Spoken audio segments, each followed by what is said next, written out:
दोस्तों, Hurkaru times channel में आपका फिर से स्वागत है।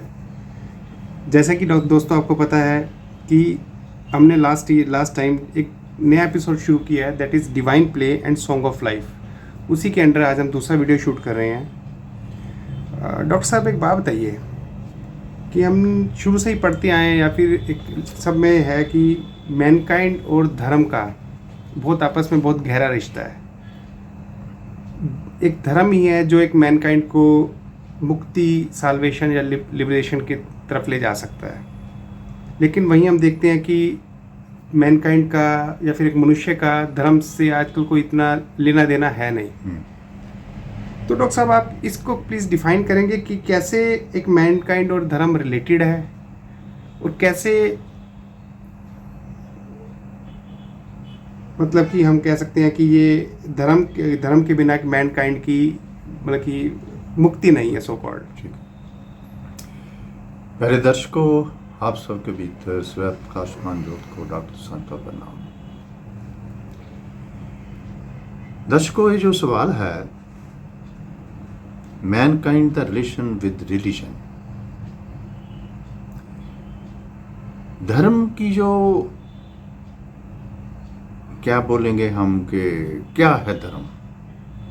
पहले तो ये समझना पड़ेगा कि धर्म क्या है। धर्म का जो गुण है वो सिर्फ मैनकाइंड के लिए है। पहली बात तुझे समझ में आनी चाहिए कि धर्म का जो संबंध है, जो रिलेशन है, जो डीप रिश्ता है, दैट इज विद मैनकाइंड। आप जानते हैं, आप पढ़ते हैं, सब कुछ देखते हैं कि एनिमल किंगडम में धर्म की कोई दिखाई नहीं पड़ता। बोटेनिकल किंगडम में, otherwise animal kingdom, botanical kingdom, stone kingdom, ये जो सारे के सारे एवोल्यूशनरी फेजेस के एवोल्यूशन के जो फेजेस हैं, ये सारे के सारे प्रकृति के फेजेस, प्रकृति के विकास के फेजेस हैं। No doubt before this man, evolution man के होने के पहले जितने फेजेस हैं, these are directly related with the almighty existence और नेचर, परमात्मा या कॉन्शियसनेस, जहाँ उस सनातन धारा के साथ से बजे हुए हैं। लेकिन धर्म जो है, that is only related with the Mankind. क्या है ये धर्म? पहले तो ये समझना पड़ेगा कि धर्म क्या है। धर्म कहां से निकला? एक आदि शक्ति है। हमारे भारतीय दर्शन की and rest of the world की जो बेसिक डिफरेंस है, पहले तो उसको समझो कि हमारे भारतीय दर्शन ने का टोटल जो एम्फेसिस है, दैट इज ऑन कॉन्शियसनेस, चेतना, चैतन्य, आत्मा, ब्रह्म। हम अपना जो भी, हमारा जो भारत का जो भी दर्शन है, जो भी फिलॉसफी है, जो भी धर्म के प्रति जो देन है, वो शुरू होती ही यहाँ से है कि वो ही आर द क्या कहते हैं कि जानने वाले, मानने वाले तो है ही है। भारत की खूबसूरती ये है कि यहाँ का जो बुद्धिजीवी है, जहाँ को जो इंटेलेक्चुअल, जहाँ को जो ज्ञासु है, उसकी जिज्ञासा एक ही है कि मैं इस चैतन्य को प्राप्त करूँ, इस चैतन्य को जानूँ, इस परमात्मा को जानूँ। मानने की बात के पास ही रखो। हमारा जो एम्फेसिस है वो जानने का एम्फेसिस है। क्या जानना है? चैतन्य, चेतना, जो कि हम बोलते हैं सर्वव्यापक है, जिसकी कोई मौत नहीं, कोई जन्म नहीं, कोई रूप नहीं, कोई आकार नहीं, वो एक ओंकार है, ध्वनि है वो। ये जो धर्म की परिभाषा है, ये सिर्फ मैनकाइंड के लिए है। और ये जो हमारा सिंस मिलेनियम जो सभ्यता चली आ रही है मनुष्य जाति की, इसमें लड़ाई ही धर्म एंड अधर्म की है। इस वक्त भी जो समाज के क्राइसिस हैं, उसमें लड़ाई भी जो कन्फ्रंटेशन है धर्म एंड अधर्म की है। क्या है धर्म एंड अधर्म? अधर्म वाले बोलते हैं देयर इज नो कॉन्शियसनेस, कोई चैतन्य नहीं, कोई आत्मा नहीं, कोई परमात्मा नहीं, ये सब पुजारी जमात के बनाए हुए एक एक्सप्लॉयटेशन के ढकोंसले हैं। लेकिन हम भारतीय दर्शन वाले इसके विपरीत धर्म की बात करते हैं। क्या बात करते हैं? कि हर चीज़ की जो बुनियाद है वो एक ऐसी शक्ति है जिसका कोई रूप नहीं, जिसका कोई आकार नहीं, जिसका जन्म नहीं, जिसकी जून नहीं, जिसकी मौत नहीं। कैसी शक्ति है? Which is self illuminous. जैसे ये हर एपिसोड शुरू करने से पहले मैं बोलता हूँ आपके भीतर स्वयं प्रकाशमान ज्योत को, वो जो स्वयं प्रकाशमान ज्योत है मीन्स सेल्फ इल्यूमिनस लाइट।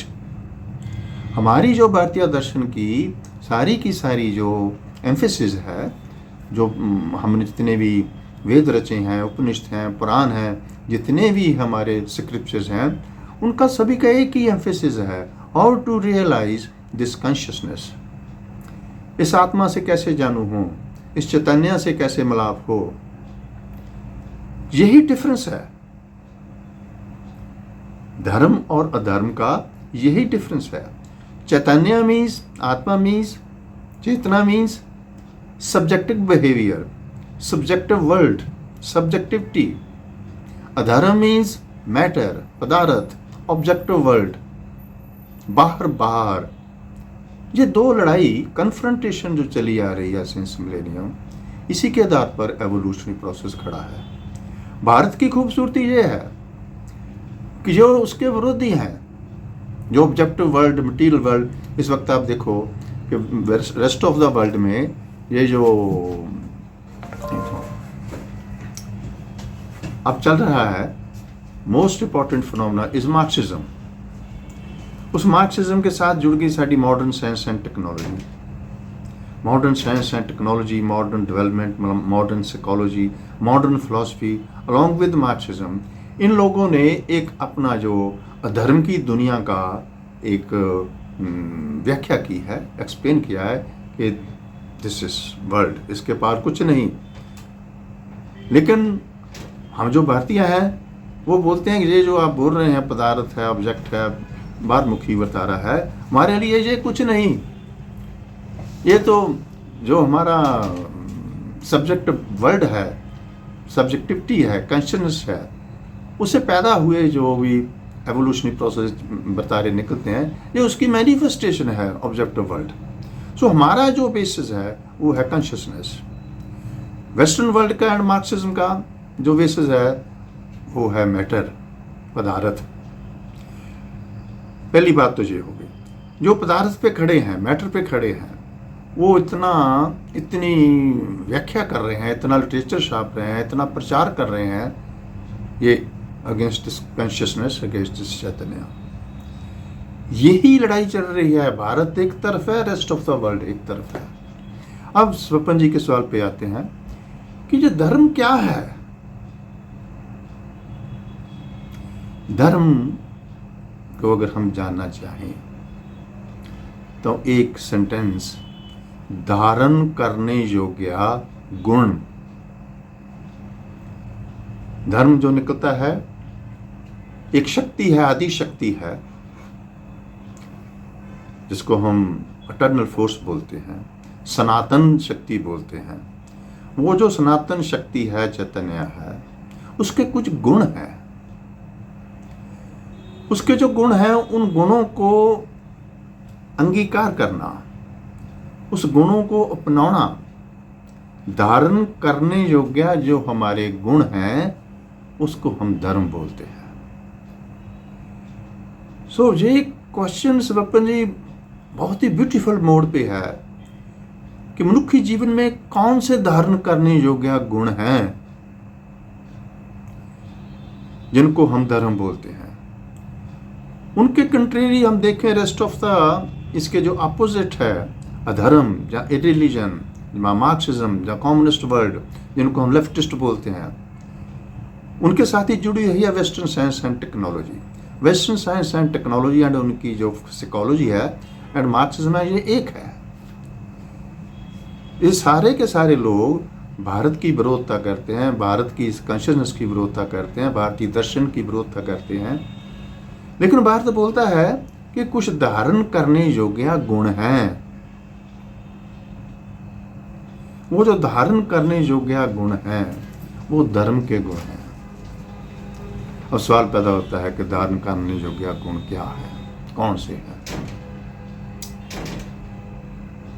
पिछले एपिसोड में सुपन जी मैंने आपको ये बोला था कि इमीडिएट जो पिछला वर्ल्ड है एनिमल किंगडम,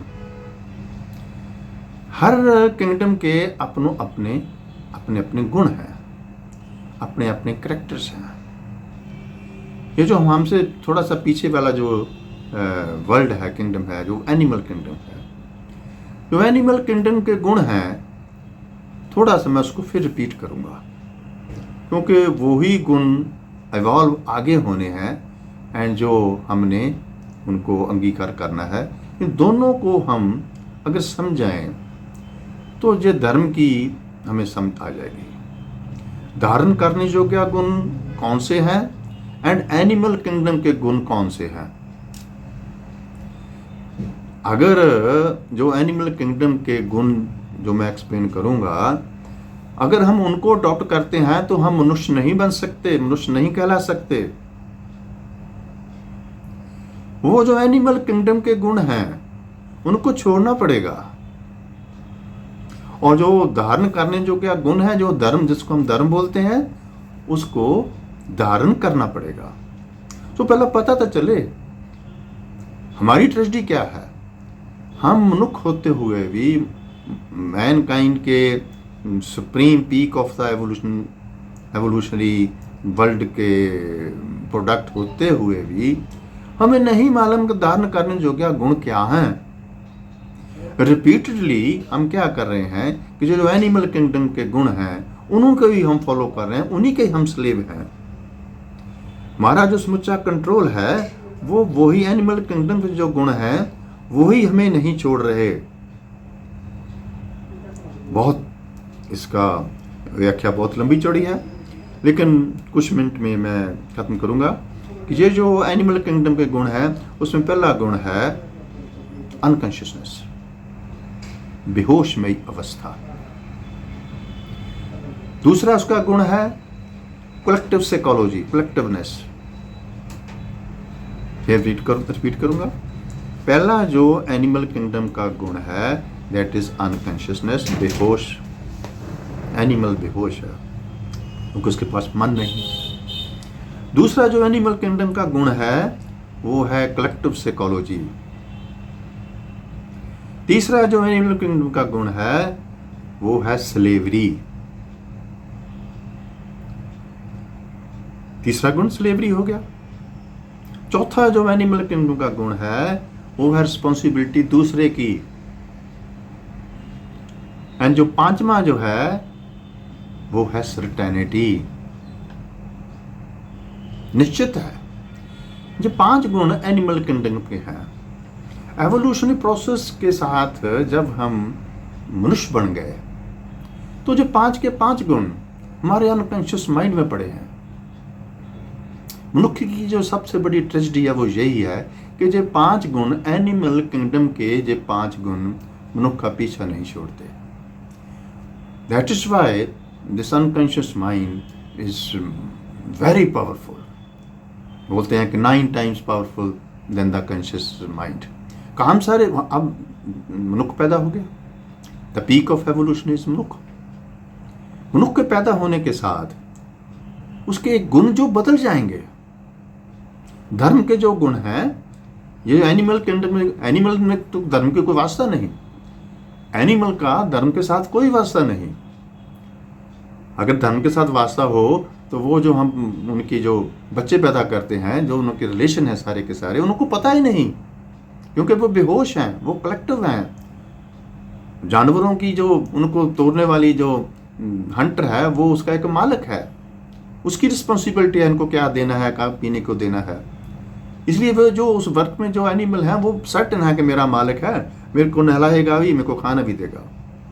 लेकिन मनुष्य जो है धारण करने योग्य जो गुण हैं, धर्म उसको बोलते हैं। अब हमारा टॉपिक आएगा कि धारण करने योग्य गुण क्या हैं।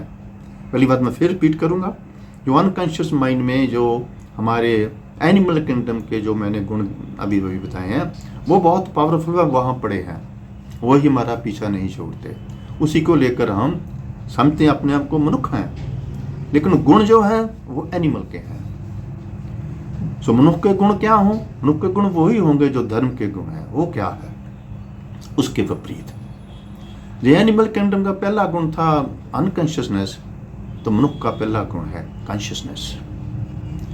वो बेहोशी है, जहां पे मनुष्य का पहला जो करैक्टर है वो है होश। लेकिन हम क्या देखते हैं? Whole of the mankind, whole of the society is a world of the sleep walkers.